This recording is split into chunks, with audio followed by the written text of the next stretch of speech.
चाहिए कि इसमें कंट्रोलर में। मतलब कहने का क्या आपको ये जो लोड है वो बैटरी से दें या कंट्रोलर से लोड दें? हाँ ये तो आप जो लोड आप अपना बैटरी से दें, ये जो आपका लोड है ना, जो आपका लोड अगर आप बैटरी से देते हैं तो लोड आपका जैसे ऑटो बैटरी डाउन पर भी जाएगी ना, तो आपका लोड कंटिन्यूसली चलता रहेगा। अगर आप वही लोड बैटरी पे नहीं देते तो उसका वो लोड आप कंट्रोलर पे देते हैं, कंट्रोलर से आप लोड लेते हैं, लोड आप कंट्रोलर से ले रहे हैं, तो उस पर ये होता है कि कंट्रोलर पे जैसे ही बैटरी 5% पर आती है तो उस पर जो है लाइट ऑटोमेटिक बंद कर देता है कंट्रोलर। जैसे बैटरी 5% पर आएगी ना, मतलब 90% आपने यूज़ कर ली, 5% आई तो वो आपकी आउटपुट नहीं देगा, वो आपकी लाइटें बंद कर देगा। उसका रीज़न ये होता है कि वो बैटरी को पूरा बैटरी नहीं देता, क्योंकि जब बैटरी पूरी बैठ जाती है तो फिर उसको जब उठती है तो उसके लिए थोड़ा सा प्रॉब्लम क्रिएट होता है। जैसे यूपीएस वगैरह है, आप यूपीएस में अक्सर आपने देखा होगा कि बैटरी डाउन की तरफ जाती है तो यूपीएस टू करने लग जाता है, इशारा दे रहा होता है कि भाई की बैटरी डाउन की तरफ है। जब आप क्या करते हो, लोड कम कर देते हो तो आप एक लाख 7 करने चलाते यूज़ करते हो, 1 घंटे यूज़ करते हो तो उसकी मजीद लाइफ बढ़ जाती है, क्योंकि ये इसी तरीके से कंट्रोलर का हिसाब किताब होता है। ये बैटरी को बैठने नहीं देता, लेकिन जब 5% में बैटरी आती है तो ये बैटरी को डाउन कर देता है। तो आप बैटरी से लोड आपको देना चाहिए, क्योंकि अगर आप दें बैटरी का, अगर क्योंकि सोलर जो प्लेट है इसका जो वोल्ट देने से थोड़ा वोल्ट ज़्यादा है, तो ये सोए की बैटरी को भी ईजीली चार्जिंग पे लेकर आ जाता है। तो इसमें इतना बड़ा इशू नहीं होता कि बैटरी डाउन हो रही है नहीं हो रही, क्योंकि सोलर प्लेट जो होती है उसको वोल्टेज ज़्यादा है, सोए की बैटरी को भी ईजिली उठा देता है। क्योंकि बैटरी पे हम जो बैटरी होती है 100 वाली हो गई, 12 वाली, जो 50, 55, 60 वाली जो बैटरी है इसमें सर कट ऑफ 12.5 पर, 12.8 पर, और जो बड़ी बड़ी बैटरी होती है इनकी कट ऑफ होता है 13.8 पर, 13, 13.5, 13.8 ऐसे कट ऑफ होता है। तो जो तो 13 मतलब कट ऑफ 13 जो बोल रहा हूँ, 12, 13, 13.5, 13.8 ये वोल्ट होते हैं, लेकिन एक प्लेट 200 वाली का जो आप वोल्ट देखेंगे तो तकरीबन 19 से 20 वोल्ट है। एम्पियर तो नॉर्मली होते हैं 10, 11, 9, 8। ये एम्पियर एक अलग चीज़ होती है, एम्पियर एक अलग चीज़ होती है। अच्छा सही है, आपने ये सही बताया।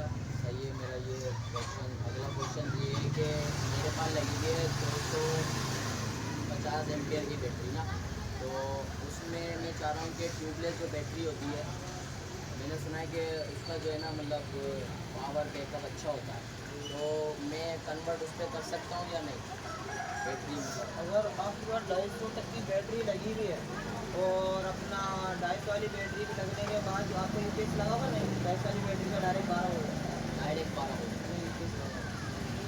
यूपीएस लगा हुआ हाँ डायरेक्ट। यूपीएस लगा हुआ अगर अगर आपका यूपीएस लगा हुआ है तो आप दो 580 वाली प्लेटें ले लो, एक एमपीपीटी का कंट्रोलर ले लो, एक एमपीपीटी का कंट्रोलर, दो 580 वाली प्लेटें और अपना एक कोई कम से कम 70 नंबर की। ये टोटल आपको जो इक्विपमेंट करेगा 62 से 63 हज़ार रुपये का तकरीबन आपको लगता है। तो 65,000 में ये होगा कि आपको जो प्लेटें बैठ आपको 580 वाली है, तो 580 वाली जो प्लेट होती है ना वो आपको एम्पेयर दे रही होती है 13, और वोल्ट होता है उसके कम 45, 37, 38, 37, 38, तो वो 24 वोल्ट एरी होती है। तो उसके लिए 24 से 12 करना हमारे को ज़रूरी है, क्योंकि अगर हम एमपीपीटी लगाते हैं तो उससे होता है कि 24 से 12 करते हैं, फिर उससे जो डायरेक्ट 12 वोल्ट निकाल के हम बैटरी में देते हैं, बैटरी से जो है ईजीली यूपीएस हमें 220 करके दे रहा होता है, जो इन्वर्टर की जगह फिर हमारा यूपीएस काम कर रहा होता है। तो इसलिए यूपीएस आपके घर पे लगा हुआ है, तो मैं आपको रेफ़र ये करूँगा कि एमपीपीटी लगा के 580 वाली प्लेट लगा दीजिए। 250 वाली बैटरी दो अगर आप प्लेटें लगाते हो 580 की, तो उस पर तकरीबन 2 प्लेटों पे 1 घंटे में आपकी 250 वाली बैटरी चार्ज हो जाएगी। अच्छा दूसरा ये है कि चलो बैटरी तो ले ली मैंने ट्यूबलेस बैटरी, सही है। अब मेरी प्लेटें 15, सही है, और अभी मेरी सारी मतलब बैटरियाँ जो लगी हुई हैं वो 250 एम्पेयर की लगी है, सही है। तो ट्यूबलेस बैटरी हैवी होती है, सही है ना, तो उसके एम्पेयर भी ज़्यादा होते हैं, तो वो मतलब कितनी लगेंगी उसका आप मुझे गाइड करो। ये जैसे टू व्हीलर होती है 1800-3500, इस तरीके से एमएच में बैटरियाँ होती हैं। अगर आपने एक टू व्हीलर लगाई हुई है 2800 या 2500 वाली, तो इसके लिए ज़्यादा से ज़्यादा मिनिमम 2 प्लेटें बहुत है। तो 3 से 4 प्लेटें बहुत है, मतलब 4 किलो, मतलब 500 के लिए आप 4 लगाते हैं तो आपको 2 किलो वाट बनता है। 2 किलो वाट आपका वो बैटरी को तकरीबन 1 घंटे 1.5 घंटे में फुल चार्ज कर देगा, जो कि आपको बैकअप दे सकता है 220 पर वो तकरीबन 2 दिन एक दिन आपको आराम से निकालेगा, जिसके ऊपर फ्रिज, पानी की मोटर और सेवर वगैरह, पंखे वगैरह, 2-3 पंखे, 5-6 सेवर हो गए, पानी की मोटर हो गई, ये फ्रिज हो गया, ये आपका एक दिन आराम से पूरा निकल जाएगा इजीली। अच्छा, मतलब एक ट्यूबलेस बैटरी और 4 प्लेट 4 प्लेट है, मैनेज कर सकती है 2500 एम्पियर की, कम से कम 1800 एम्पियर। 1800 एम्पियर। तो 4 4 8 और 12 और ये 15, मतलब हम मेरी हो गई 4 ट्यूबलेस बैटरी 18 हो गए लाख।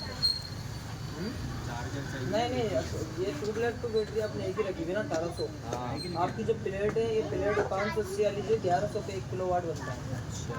तो 580 पे कुछ जो है मतलब कि कुछ मतलब करंट, जाहिर सी बात है, अब छतों पे प्लेट रखी हुई होते हैं, नीचे तक आ रहा होता है, तो कुछ करंट जो कट भी रहा होता है। तो तकरीबन 580 में से 15-20 आप कट माइनस भी करते हैं, तो कम से कम आपके 555 550 के 550 बच रहा होता है, जो कि आपका 1 किलोवाट बन रहा होता है 2 प्लेटों पे। तो 4 प्लेटों के ऊपर आपका तकरीबन 2 किलोवाट बनता है 580 वाली पे। तो वो 580 के 4 2 किलोवाट का मतलब है कि आपके घर का 2 किलोवाट अच्छी धूप के अंदर चला सकते हैं। 2 किलोवाट का मतलब होता है कि जैसे आपके 4-5 पंखे, एक पानी की मोटर, एक फ्रिज, ये आराम से चलता है 2 किलोवाट। ये 2 किलोवाट बहुत हेवी होता है। अगर आप इसके चारों का कनेक्शन मतलब करके प्लेटों का 2 तार उतारे, कंट्रोलर तक लाते हैं, उस कंट्रोलर के तार को आप आपस में टकराएंगे तो मैं सब में कहता हूँ कि तार में भी आग लग जाएगी, इतना मतलब पावरफुल कंट्रोल है। बैकअप बहुत अनलिमिटेड हो जाए।